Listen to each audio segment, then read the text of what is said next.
வாழ்க வளமுடன். அதாவது என்னுடைய நீண்டகால அனுபவம் ஏறத்தாழ 42 ஆண்டுகள் மகிழ்ச்சியை குருவாக ஏற்று அவருடைய பயிற்சிகள் எல்லாம் செவ்வனே செய்து அவருடைய தத்துவ விளக்கங்களை என் பங்கிற்கு ஆழ்ந்து சிந்தித்து நான் தெளிவடைந்தாலும் அப்பப்போ வாழ்க்கையில சில பல சறுக்கல்கள், துன்பம் தரும் நிகழ்வுகள் எனக்கு இருக்கு. அப்ப நான் கேட்டுக்கொள்வேன், அப்ப இவ்வளவு காலம் நாம செய்த தவம், தத்துவ விசாரணைகள் இதெல்லாம் என்னாச்சு அப்படின்னு ஒரு பரிசோதனை எனக்குள்ளேயே நான் பண்ணுவேன். பண்ணும்போது கிடைத்த பதில் கர்மா. செயலுக்கு நிச்சயம் விளைவு உண்டு, செய்த செயலுக்கு விளைவு வராம இருக்காது. யார் செய்த செயல்? நான் மட்டுமல்ல, என்னுடைய முன்னோர்கள், பெற்றோர்கள், பெற்றோருடைய பெற்றோர்கள், அப்படி அவர்கள் எல்லாருமே செய்த செயலினுடைய ஒரு தன்மையின் ஒண்ணு இருக்குல்ல, அதுதான் கருவில இருக்கு. அது கரு அமைப்பு பதிவு, ஜெனட்டிக் வேல்யூ என்று சொல்றோம். ஒரு குழந்தை பிறக்குதுன்னு சொன்னா நம்ம பேச்சுக்கு ஒரு குழந்தை பிறக்குன்னு சொல்றோம். ஆனா அது பிறப்பது ஒரு கர்மா. அந்த அம்மாவும் அப்பாவும் உடலுறவு கொண்டு அந்த முதல் நாள் கரு இருக்கு பாருங்க, அது உருவாவதற்கு சற்று முன்புனா அந்த கண்ணிமைக்கு நேரத்துல அங்க இருந்தது கர்மா. அதாவது சஞ்சித கர்மா. சஞ்சினா கர்ப்பப்பை. அந்த கர்ப்பப்பையில அந்த கரு உருவாகிற போது, உருவாகுது ஜஸ்ட் பிஃபோர், அங்க கரு மட்டும் இருக்குன்னு சொல்றோம், அந்த இடத்துல இருப்பது கர்மா. அப்ப கர்மா தான் ஒரு உருவாகுது, உடல் எடுக்குது, வெளியில வருது. அப்ப அந்த உடல் மூலமா கர்மா தான் வெளிப்படும் கடைசி வரைக்கும், கருவறைக்கு, கருவறையிலிருந்து கல்லறை வரைக்கும் அதான் வெளிப்படும், சந்திச்சுதான் ஆகும். அப்ப தியானம் செய்தா, தியானம் அதுக்காக அல்ல, துன்பத்தை போக்க அல்ல, துன்பத்தை ஏற்க, கர்மாவை ஏற்றுக்கொள்ள.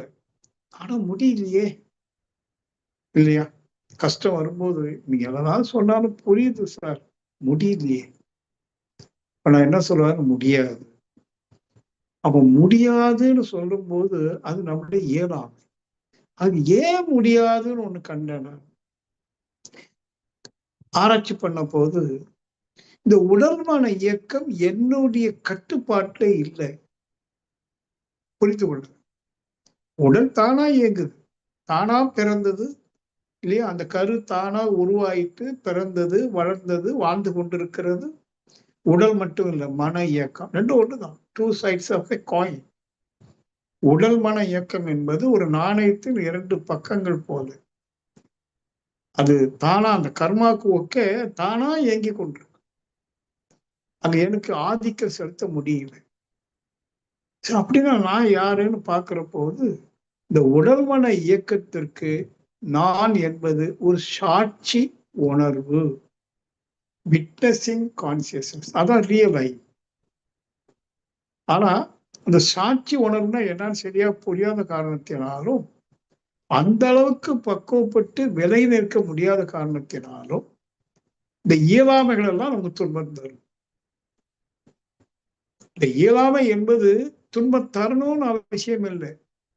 எப்ப தருதுன்னா அது ஏற்றுக்கொள்ள முடியல, தாங்குற சக்தி இல்லை, ஏற்பு திறன் இல்லை.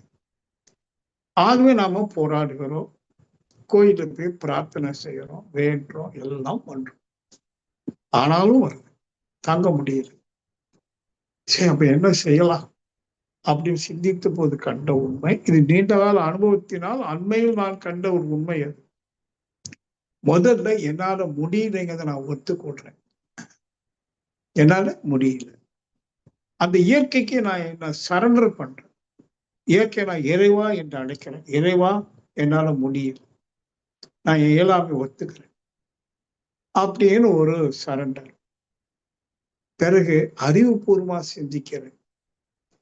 அந்த சிந்தனையில என்ன நான் கண்டுபிடிச்சு உங்களுக்கு சொல்லிக்கிட்டே இருக்கேன்னு சொன்னா, இப்ப நான் நான் என்று சொல்வது முழுக்க முழுக்க மாயா. அதாவது வினைப்பதிவுக்கு ஒக்க அந்த வினைப்பதிவை அடிப்படையாக கொண்டு, வினைப்பதிவுன்னு சொல்லலாம் அல்லது அனுபவங்களினுடைய பதிவு என்று சொல்லலாம். ஏன்னா வினையினால் அனுபவம் வரும். அந்த அனுபவ பதிவு ஒரு நான் என்கிற பாவத்தோடு எழுச்சி அடையுது. எதனுடைய எழுச்சி? அனுபவத்தின் எழுச்சி. எனது எழுச்சி இல்லை, என்னுடைய உண்மை எழுச்சி அல்ல, எனது அனுபவத்தின் எழுச்சி. அது அந்த நான், அந்த நான், அந்த பாவத்தோடு எழக்கூடிய நான் இங்கு அல்லல் படுது. ஏன்னா அது பாவத்தை கொண்டு, அனுபவத்தினால் எழுந்த பாவத்தை கொண்டுதான் எண்ணம், சிந்திக்கும், செயல்புரியும், விளைவு கடந்த கால அனுபவங்களைப் போல இன்ப துன்ப அனுபவங்களையே மீண்டும் சந்திக்கும். இப்போ அந்த இன்பத்தை சந்திக்கும் போது எந்த பிரச்சனையும் இல்லை, நம்ம அதை பற்றி எதுவும் சிந்திக்கவும் மாட்டோம். துன்பம் வரும்போதுதான் தோண்டு விடுகிறோம். எனக்கு ஏன், நான் இவ்வளவு வருஷமா தியானம் பண்றேனே, அருள் பேராற்றல் கருணைன்னா சொல்றேனே, சங்கல்பிக்கிறேனே, ஆனா இன்னும் வருதே. அப்ப மகிழ்ச்சி அப்ப சொல்லுவாங்க, சுடுகாடு வரைக்கும் வரும். நீ செய்த கர்மத்துக்கு ஒக்க வந்துட்டு தான் இருக்கும். அப்ப என்ன வேணும் அப்படின்னா, இதெல்லாம் ஏற்றுக்கொள்ளக்கூடிய அல்லது சமாளிக்கக்கூடிய, அதை எதிர்கொள்ளக்கூடிய ஆற்றலை பெருக்கணும். எப்படின்னு சிந்தித்த போது, எது உண்மையில் எது இந்த உடலையும் உடல் எடுத்திருக்கோ, உயிராக இயங்குதோ, இந்த உடல்ல உயிராக இயங்கி மனதுல வரும்போது நான் என்கிற எழுச்சியோடு வருதோ, அது எது எது இந்த உடலாகவும் இந்த உயிராகவும் நான் எனும் என்ன எழுச்சியாகவும் வெளிப்பட்டிருக்கோ, அதுக்கு அதுவே பேரும். அதுதான் இதை ஏதாவது செய்ய முடியும். என்னால முடியாது. இப்ப பாருங்க, என்ன நான் பிரிக்கிறேன், நான் வேற அது வேற, துவைதம். அது இறுதியாக மனித உடலாகவும் மனித உடலுக்குள்ள உயிர் இயக்கமாகவும், அந்த உயிர் இயக்கத்தினால தான் பெற்ற அனுபவங்களை அடிப்படையாக கொண்டு எண்ணங்களாக எழும்போது அதில் முதல் எண்ணமாக நான் எனும் எழுச்சியாகவும். இந்த வாக்கியத்தை நீங்க நல்லா திரும்பி திரும்பி போட்டு கேட்கணும்.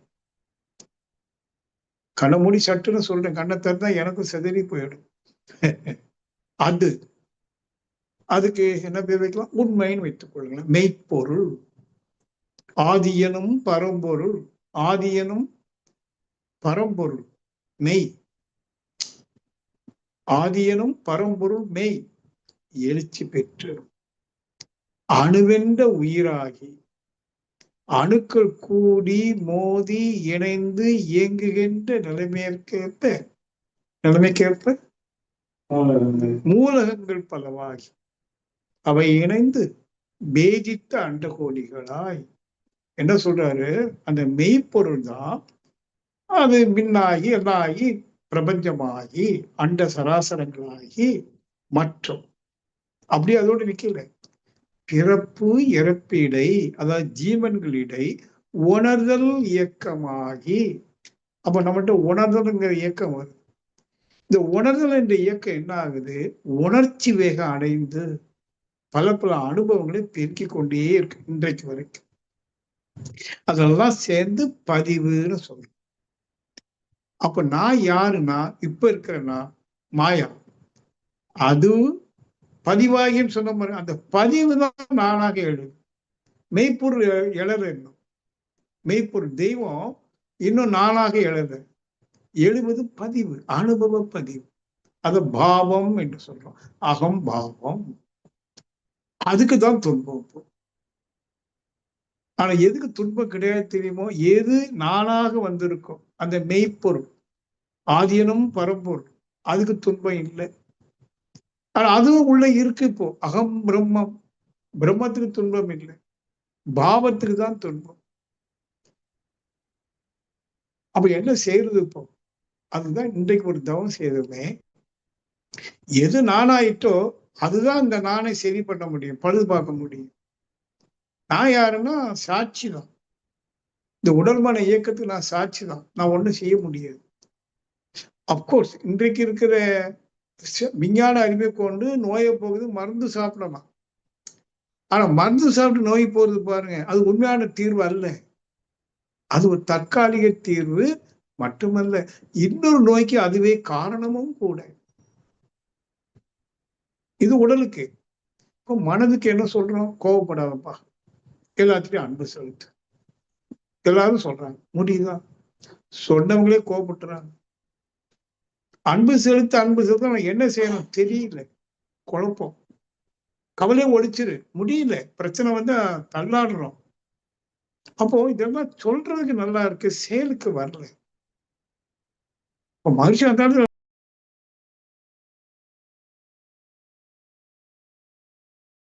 சொன்னாங்கதான். நான் மானசீகமா அவர்கிட்ட கேட்பேன். நான், ஐயா நீ இவ்வளவு நேரம் சொன்னீங்க, நாங்களும் கேட்டோம், எல்லாரும் பண்ணணும். ஆனா பிரச்சனை வரும்போது தோண்டு விடுறோமே.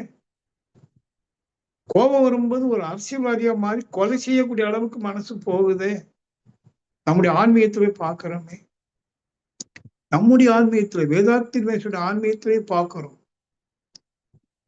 அவர் சொன்ன மாதிரி யாரும் அந்த அளவுக்கு அந்த குணநல பேர் 100க்கு 100 வரல. நான் கண்டுபிடிச்சு வர முடியாது.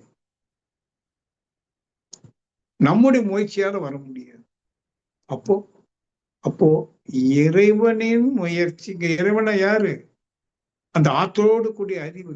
எது நானாக உடலெடுத்திருக்கோ, உயிராக இயங்கிக் கொண்டிருக்கிறதோ, மனமாக எழுச்சி பெறுகிறதோ, அதுதான் ஏதாவது செய்யணும். அப்படின்னா இந்த தவத்தை நாம இப்ப செய்யறோம், ஒப்படைக்கிறோம். அது உள்ள நுழையட்டும்.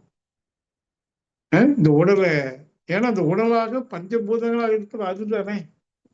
இப்ப நாம சொன்னா அது கேட்குமான்னு கேட்பீங்க. கேட்கும். எப்போ கண்ணை மூடி தவம் செய்யறோம், தவத்துக்குள்ள போகும்போது இந்த மாயை நான் ஒண்ணு இருக்கு பாருங்க. அதாவது பீட்டா வேவல் வேலை செஞ்சிட்டு இருக்கு. அதான் நான். மாயைக்குள்ள நான் வந்து வினாடிக்கு 14 சுற்று மேலதான் வேலை செய்யும்.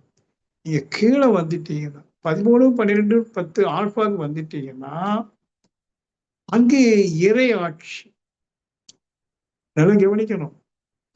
மன இயக்கத்தை 2ஆ பிரிச்சீங்கன்னா 14க்கு மேல, 14க்கு கீழே. 14க்கு மேல இந்த நான், மாயைக்கு உட்பட்ட நான். 14க்கு கீழே மெய்ப்பொருள், உண்மை நான். அதுக்கு சக்தி உண்டு. ஏன்னா எது இதுவாச்சோ அதுவே சங்கல்பிக்குது. இப்போ நான் சங்கல்பிக்கல.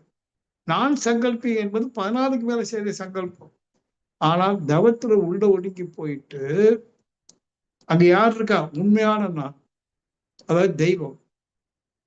அதுதானே இதுவாச்சு. ஆகவே அது இதுட்ட சங்கல்பிச்சா அது தானா நடக்கும்.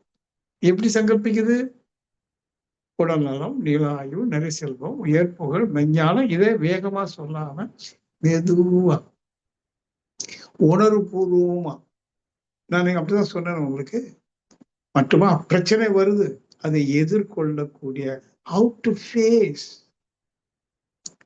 எப்படி அதை சமாளிக்கிறது, how to tackle, if not how to accept. எதிர்கொள்ளக்கூடிய, சமாளிக்கக்கூடிய, ஏற்றுக்கொள்ளக்கூடிய அறிவு, ஆட்சி, தரம் அண்ட் திறன். அந்த அறிவு தானே இந்த உடல் எடுத்திருக்கு. அப்ப அதுதானே ஆளணும். இப்ப யார் ஆள்றா? நான். எந்த நான்? மாயா. இப்போ அந்த அறிவு ஆட்சி, தரமும் திறமும் தானா நடக்கட்டும். இப்படி டியூன் பண்ணிட்டே இருக்கும்.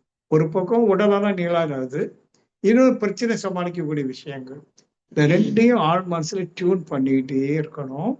மனம் சக்திகளமா விரிஞ்சிருக்கணும். உடல் உணர்வாக இருக்கும். கவனிங்க நல்லது. ஒரு பக்கம் சங்கல்பத்தை மெதுவா சொல்லுறோம். நினைவு சக்திகளமா விரிஞ்சு இருக்கு. உடல் உடலாக இருக்கு. அப்போ இந்த உடல் பிரபஞ்சம் ரெண்டுக்கு ஒரு இணைப்பு கொடுக்கிறோம். சங்கல்பம் கொடுக்கிறோம். யார் சங்கல்பம் கொடுக்கிறா? ஆல்பா மைண்ட், இறை மனம். ஆமா தானே? கொடுத்தீங்கன்னா கொடுத்துக்கிட்டே வா. நிச்சயமா நடக்க வேண்டியது நடக்கும். நாம நடத்த முடியாது. ஒப்பு கொடுக்கணும். சரண்டர் ஆகணும். இயற்கைட்ட இயலாமை. நம்ம எப்போ சரண்டர் ஆகுறோமோ என்னால முடியலன்னு சொல்லி அப்பவுமே அகம்பாவம் குறையும். இப்ப அப்படி இல்லை. என்னால என்ன முடியாது? நான் எவ்வளவு கெட்டிக்காரன். நான் தானே அதை செய்தேன். நான் தானே இதை செய்தேன். அகங்காரம், ஆணவம் அதெல்லாம் விட்டு இல்லை.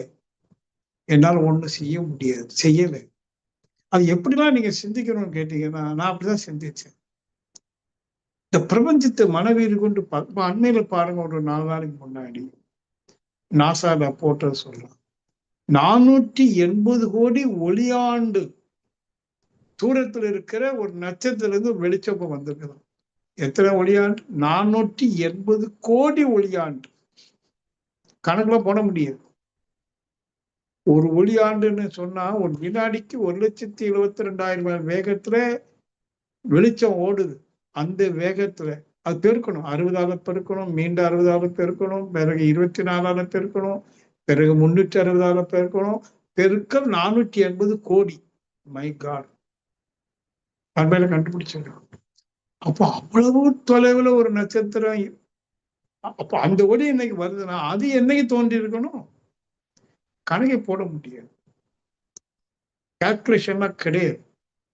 அவ்வளவு பெரிய பிரபஞ்சம், எத்தனை கோடி நட்சத்திரங்கள், அதனுடைய வெயிட் என்ன, கன அளவு என்ன.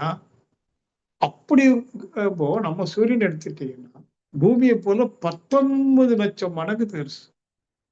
இந்த பூமியை உருவாவதற்கு எத்தனை சக்தி துகள் திரி பெற்றிருக்கணும்?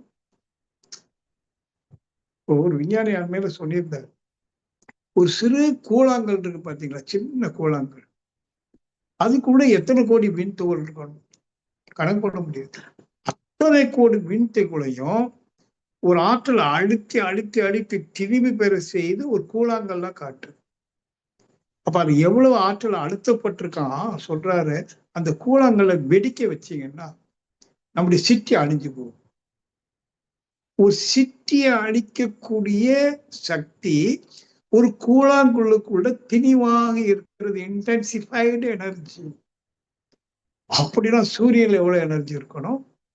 9 கோடி மைல் தொலைவில் இருந்து சூரியனுடைய வெப்பமும் வெளிச்சமும் பூமியில வந்து அடையிறதுக்கு 9 நிமிடம். எவ்வளவு வெப்பம் இருக்கு பாரு. அப்ப அங்க எவ்வளவு நெருப்பு எரியணும் சொல்ல முடியுமா? அப்போ பிரபஞ்சத்துல எவ்வளவு சக்தி திணிவு பெற்று அண்டங்களாக, இல்ல பஞ்சபூதங்களாக, வான்காந்த ஆற்றலாக பிரபஞ்சம் முழுவதும் இருக்கா? எவ்வளவு அற்புதம். ஆனா என்ன நினைக்கிறோம், அந்த சூரியன்ல இருந்து அவ்வளவு அற்புதம் நடக்கு. ஆனா அந்த சூரியனுக்கோ சந்திரனுக்கோ பிரபஞ்சத்திற்கோ தான் இவ்வளவு ஆற்றல் உடையதுன்னு தெரியாது. புரியும் பாருங்க, அவ்வளவு ஆற்றல் இருக்கு தெரியாது. ஆனால் அந்த ஆற்றலின் காரணமாக இறுதியாக வந்த தோற்றம் இந்த மனித உடல். இந்த மனித உடல் ஆற்றல் மட்டுமல்ல, அற்புதம். சூரியன் இருக்கிற அற்புதத்தை விட, பிரபஞ்சத்தில் இருக்கிற அற்புதத்தை விட மிக மிக அதீதமான அற்புதம் உடையது இந்த உடல். உடல் அமைப்பும் இயக்கமும். அப்படியான இந்த உடலுக்குள்ள எவ்வளவு ஆற்றலும் அறிவும் இருக்கும். ஏன்னா அறிவு தானே வடிவம் எடுத்திருக்கு. என்ன வடிவம்? எந்த வடிவமா இருந்தாலும் அறிவு எடுத்த வடிவம் தானே. இந்த இயற்கையிலேயே வடிவத்துல அற்புதமும் அழகும் மிகுந்தது மனித உடல். அப்ப அத்தகைய அறிவும் ஆற்றலும் உள்ள இருக்கு. ஆனால் முழுக்க முழுக்க அது எழுச்சி பெறவில்லை. காரணம் நம்முடைய எதிர்மறை இயக்கம், negative thinking and negative involvements, negativeness. தேவையில்லாத தேவை நினைக்கிறோமா இல்லையா? அப்பவே அங்க ஒரு முரண்பாடு நிகழ ஆரம்பிக்கிறது.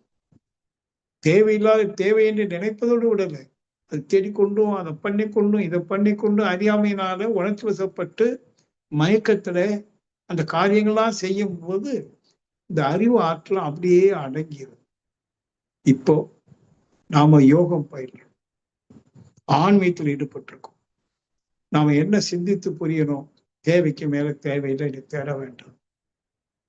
சில விஷயத்துல விட்டு வரணும். விட்டு வர வர வர மனசுல ஒரு சாந்தம், ஒரு நிறைவு, ஒரு அமைதி கிட்டத்தட்ட வந்துடும். வந்துட்டு இப்போ இந்த சங்கல்பம் கொடுங்க, உள்ளுக்கு அடக்கமாக இருக்கிற ஆற்றோடு கூடிய அறிவு எழுச்சி பெறும். அதான் அறிவு ஆட்சி தரம். மனுஷன் எவ்வளவு அற்புதமான வார்த்தை போட்டிருக்க பாரு. அடக்கமா இருக்கிற அறிவு இப்ப எழுச்சி பெற்று அறிவு ஆட்சி தரமும் திறனும், குவாலிட்டி அண்ட் பவர், எம்பவர், அது வெளிப்பட ஆரம்பிக்கும்.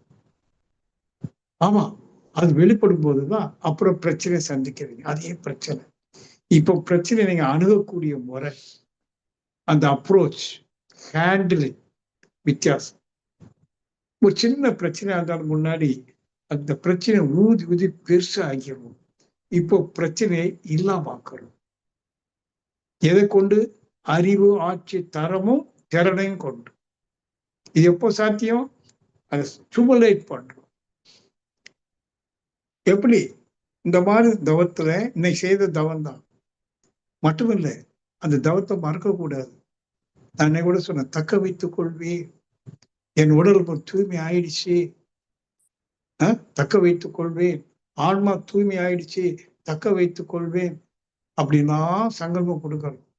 1 மணி நேரம் ஆன பிறகு ஏதோ நம்ம அறியாம எப்போது போல பழக்கத்தினால ஒரு தீய சொல், கடின சொல், தீய செயல் செய்யக்கூடிய ஒரு எத்தனைப்பு வரும்போது நீங்க கொடுத்த சங்கல்பம் உங்களுக்கு ஒரு எச்சரிக்கையை கொடுக்கும். காஷன் என்று சொல்லுவாங்க. இப்பதான்ப்பா நீ சங்கல்பம் போட்டுட்டு வந்திருக்கிற, பி கேர்ஃபுல் கொடுக்கும். ஆனா அந்த சங்கல்பத்தை அடிக்கடி மனசுல ஓட்ட விடணும். நான் இயலாமல் இருக்கிறேன், அந்த தூய இறைசக்தி உள்நுழைந்து என்னுடைய அறிவாட்சி தரத்தை மேம்படுத்துகிறது. இந்த உடல் தூய்மைன்னு சொல்லும் போது புற உடலை தூய்மை செய்வது நாம பண்ணிடலாம், தண்ணி கொண்டு கழுவிட்டா சரியாயிடும். புற தூய்மை நீரான அமையும், அகத்தூய்மை வாய்மையால் காணப்படும். அப்ப நான் வாய்மையை கடைபிடிக்கணும், ஜாக்கிரதையா இருக்கும்.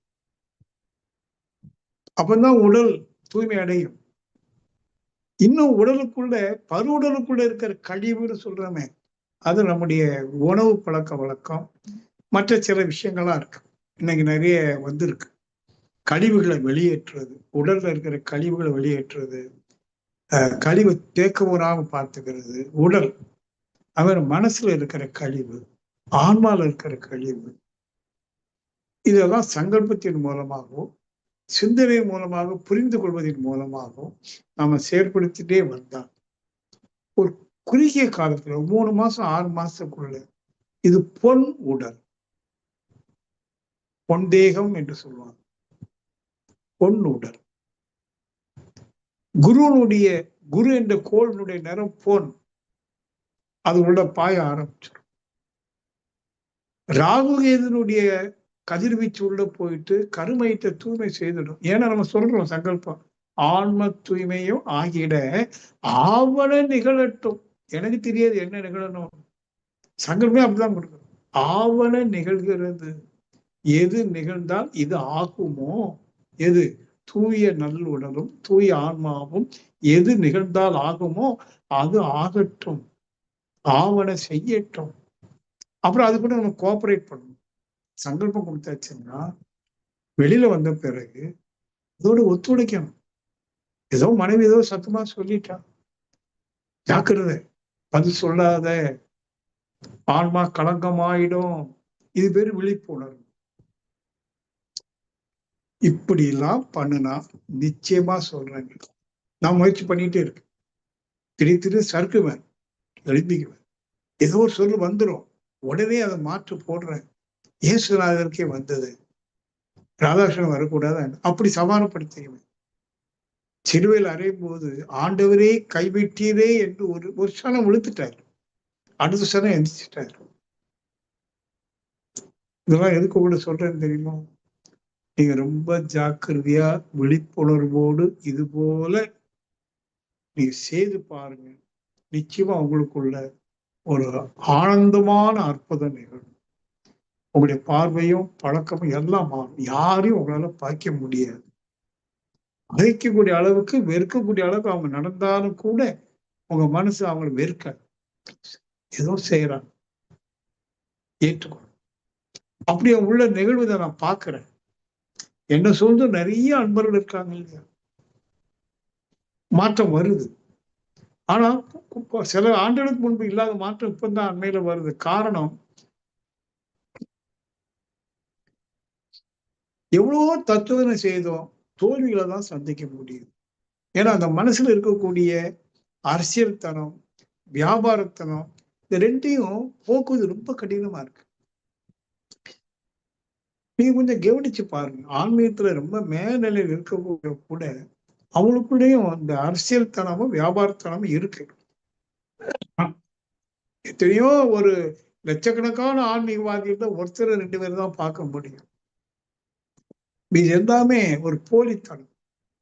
அப்ப எனக்குள்ள அந்த போலித்தனம் இருக்குதான் நான் உற்று நோக்கிறேன். ஊழையும் உட்பக்க காணுது இருக்கு, இருக்கு சஞ்சித கர்மா. ஆனா அந்த இருப்பது எழுந்து செயலாக வெளிப்படாம பாதுகாத்து கொள்ளணுங்கிற ஒரு தெளிவும் உறுதியும் வருது. வந்ததுனால விழிப்புணர்வை தக்க வைக்க முடியும். ஆனா ரொம்ப போராட்டங்க, ரொம்ப கஷ்டம். இதெல்லாம் எளிதல்ல. இதை நான் போதனையா சொல்லுவதுக்கு இது எளிதல்ல. நான் போதிக்க தயார் இல்லை, ஏன்னா அது எளிதல்ல. ஆனா கேட்டுக்கிட்டுங்க, நான் கஷ்டப்பட்டுதான் அந்த நிலை, இந்த இடம் இன்னும் வந்திருக்கு. அப்போ மற்றவங்க அப்படிலாம் தப்பு செய்யறாங்கன்னா நான் அவங்கள ஏன் மன்னிக்கிறேன்னா, தப்பு செய்வது இயல்பு. நான் எவ்வளவு காலம் தப்பு பண்ணியிருக்கேன், நான் ஏன் பேயேன் பிழையேன் செய்தேன்னு தாய்மானவர் அலறாரு. ஆமா, we are all after human being. ஆனால் அப்படியே இருந்துடலாமா? கூட கொஞ்சம் நாம் இந்த மாதிரி சிந்திச்சு முயன்று சங்கல்பம் தியானம் எல்லாம் செய்து தூய்மையும் மேன்மையும் பெற்று விடணும். நினைச்சா முடியும், முடியாதான் ஒண்ணும் கிடையாது. நினைச்சா முடியும். என்ன வேணும்? வைராக்கியம், விடாமுயற்சி, சிந்தனையின் மூலமாக விவேக புத்தி, இவ்வளவும் பண்ணும். வாழ்க வளமுடன்.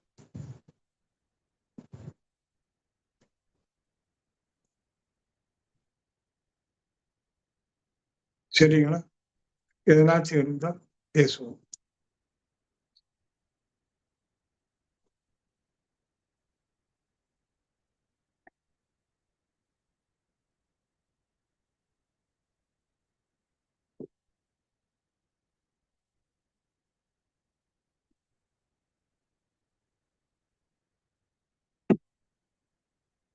வாழ்க வளமுடன் ஐயா. வாழ்க வளமுடன்.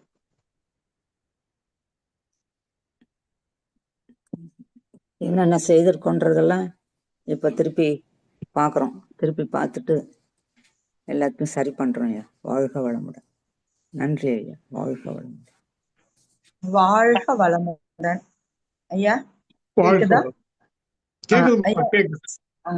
சில பிரச்சனைகள் வருது, ஆனா அந்த பிரச்சனையை விட்டு நம்மளால வெளியே வர முடியல. நம்மள ஒருத்தவங்க ஏமாத்திட்டாங்க, அதுல நம்மளுடைய தவறு இருக்கு. நம்மளை ஏமாத்தும் போது நம்மளும் தவறு செஞ்சிருக்கோம்ங்கிறது தெரியுது. அவங்க நம்ம சின்ன தவறு, அது அவங்க நேர்மையா நடந்திருந்தாங்கன்னா அந்த தவறே நடந்திருக்காது. அவங்க நேர்மையா நடக்காதனால அந்த பிரச்சனையே மனசுக்குள்ள ஓடிக்கிட்டே இருக்குது. அத என்ன செஞ்சு சரி பண்ணலாம் ஐயா? மொத்தத்துல என்ன செஞ்சா சரியாகுங்கிறது இன்றைய தவம். நீங்க ஒண்ணும் சரி பண்ண முடியாது. எது அதுதான் செய்யணும். அதுதான் இன்னைக்கு செய்த தவத்துல சங்கல்பம் போடலான்னு கேக்குறேன். அதான் மாட்டேங்க, நான் சொல்லி கொடுத்தது அப்படியே செய்யுங்க. சரி சரி. சில பிரச்சனைகள் அப்படியே தலைக்குள்ள ஓடிக்கிட்டே இருக்கு, அதை விட்டு வெளியே வர முடியல. அதை விட்டு வரனால ஒரு 2-3 நாள் ஆகுது. எனக்கு இந்த பிரச்சனை வேண்டாம் வேண்டாம்னு சொல்றது. அம்மா 2-3 நாள் தான் வந்தா பெருசு, எனக்கு மாச கணக்கா வர மாட்டேங்குது. நீங்க 2-3 நாள் அதை பத்தி பெருசா சொல்றீங்க. அந்த பிரச்சனையே அப்படி ஓடிக்கிட்டு இருக்கு. அடுத்த இதுல எது கான்சன்ட்ரேட் பண்ணனாலும் வர மாட்டேங்குது. திரும்ப திரும்ப அந்த பிரச்சனையே தான் வருது. பெரிய பிரச்சனை என்னன்னா மரணம். அது என்ன வரல தானே. ஆமா. ஆகவே மீதி பிரச்சனை எல்லாம் ஒண்ணு இல்லை, கம்பாம். ஆமா.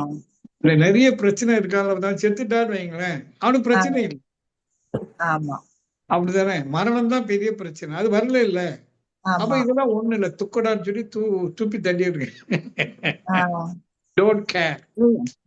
சரி ஐயா, அவ்வளவுதான், சிம்பிள். பிரச்சனை ஊதி பெருசாக்குறீங்க. சொல்லுங்க. வாழ்க வளமுடன்.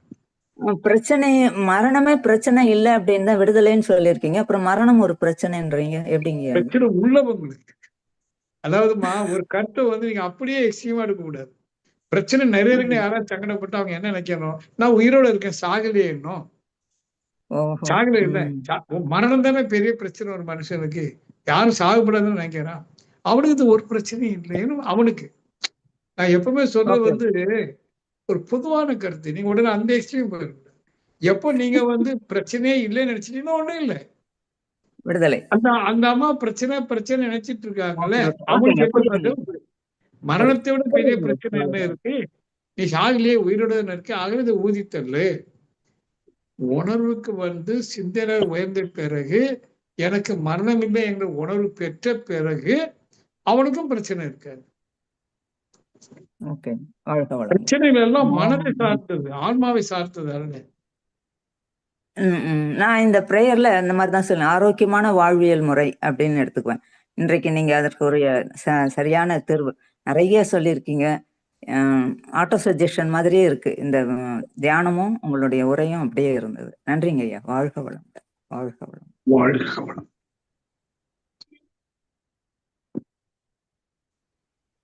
ஐயா வாழ்க வளமுடன். வாழ்க வளமுடன். சொல்லுங்கம்மா. நானும் இந்த தற்சோதனை பண்ணி முடியலன்னு சொல்லிட்டு ரொம்ப கேட்டிருக்கிறேன், பார்த்திருக்கிறேன். இன்னைக்கு நீங்க சொல்லும் போதுதான் எனக்கு கொஞ்சம் புரியுது. நானும் இந்த முடியல அப்படின்னு நிறைய பார்த்திருக்கிறேன்.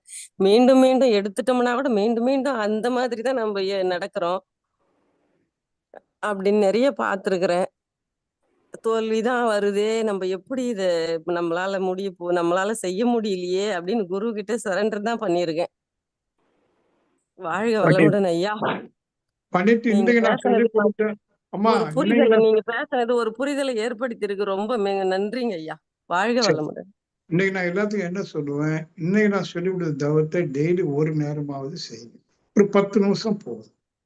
ஆனா அமைதியா உட்கார்ந்து அந்த மானாவை சுழல் விரைவு ஆல்பாவுக்கு கொண்டு வரணும். 14 கீழே கொண்டு வந்து அப்படியே உட்கார்ந்துட்டு சக்தி களத்தை வீழ்ச்சி பார்த்து நமது உடலையும் கவனிச்சு அந்த சங்கல்பத்தை அப்படி கொடுத்துக்கிட்டே இருக்கு. 4ஆம் வட்டத்துல மாறும், நிச்சயமா மாறும். உங்களுடைய வழிகாட்டுதல் எங்களுக்கு மிக மிக உதவியா இருக்குது, பேருதவியா இருக்குது. நீங்க குருவே தான். வாழ்க வளமுடன் ஐயா. என்ன சொல்றதுன்னு எனக்கு தெரியல. என்னங்கய்யா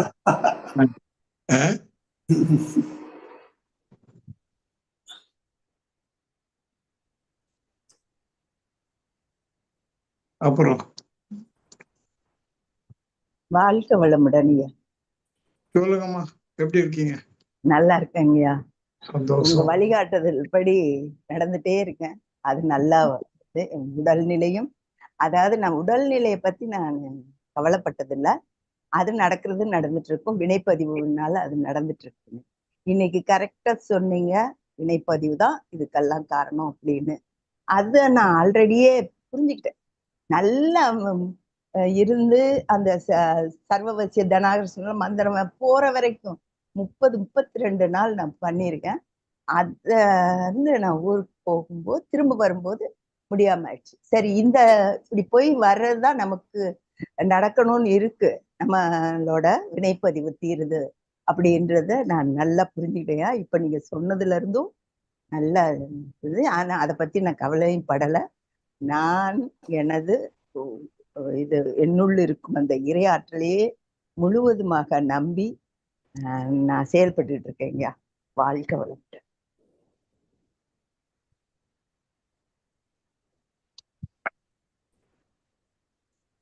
சரி, வேற ஏதாவது ஒண்ணு இல்லையே?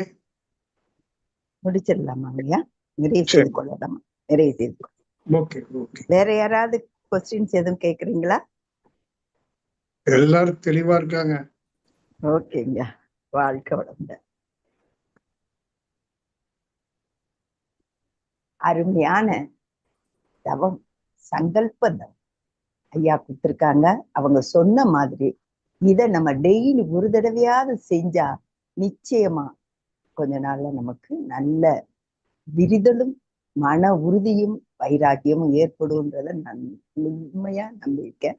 எல்லாரும் அதே வைராக்கியத்தோட இருந்து நம்ம இதை செயல்படணும்.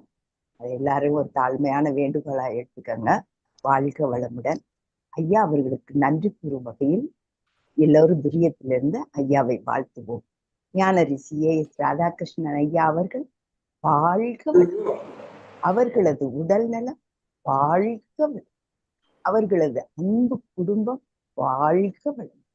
அவரது ஆன்மீக தொண்டு மேலும் மேலும் சிறந்து ஓங்கு எல்லாம் வல்ல இறையர்களும் ஒவ்வொருவரும் அவருக்கு எப்பொழுதும் துணை நின்று அருளட்டும், காப்பாய் அமையட்டும், அவரை வழி நடத்தட்டும். ஞான ரிஷி எஸ் ராதாகிருஷ்ணன் ஐயா அவர்கள் வாழ்க வளமுடன். அதேபோல் இந்த அமர்வில் கலந்து கொண்ட அத்தனை அன்பர்களும் அவர்களது அன்பு குடும்பங்களும் வாழ்க வளமுடன். நிகழ்ச்சி ஒருங்கிணைப்பாளர்கள் இளங்கோ ஐயா, லட்சுமி அம்மா, கனகராஜ் ஐயா அவர்களும் அவர்களது அன்பு குடும்பங்களும் வாழ்க வளமுடன். வாழ்க வையகம், வாழ்க வையகம், வாழ்க வளமுடன். உலக நல வாழ்த்து. உலகமெல்லாம் பருவமழை ஒத்தபடி பெய்யட்டும், உழவரெல்லாம் தானியத்தை உவப்புடனே பெருக்கட்டும், பல தொழில்கள் புரிகின்ற பாட்டாளி உயரட்டும், பகுத்துணர்வில் தொகுத்துணர்வு பண்பாட்டை உயர்த்தட்டும், கலகங்கள் போட்டி பகை கடந்தாட்சி நடக்கட்டும், கல்லாமை கடன் வறுமை களங்கங்கள் மறையட்டும், நலவாழ்வை அழிக்கும்மை ஞான ஒளி வீசட்டும், நம் கடமை அறவாழ்வின் நாட்டத்தே சிறக்கட்டும், நம் கடமை அறவாழ்வின் நாட்டத்தே சிறக்கட்டும், நம் கடமை அறவாழ்வின் நாட்டத்தே சிறக்கட்டும். வாழ்க வையகம், வாழ்க வையகம், வாழ்க வளமுடன். ஓம் சாந்தி சாந்தி சாந்தி. மிக்க நன்றிங்க ஐயா. வாழ்க வாழ்க வளமுடன் ஐயா.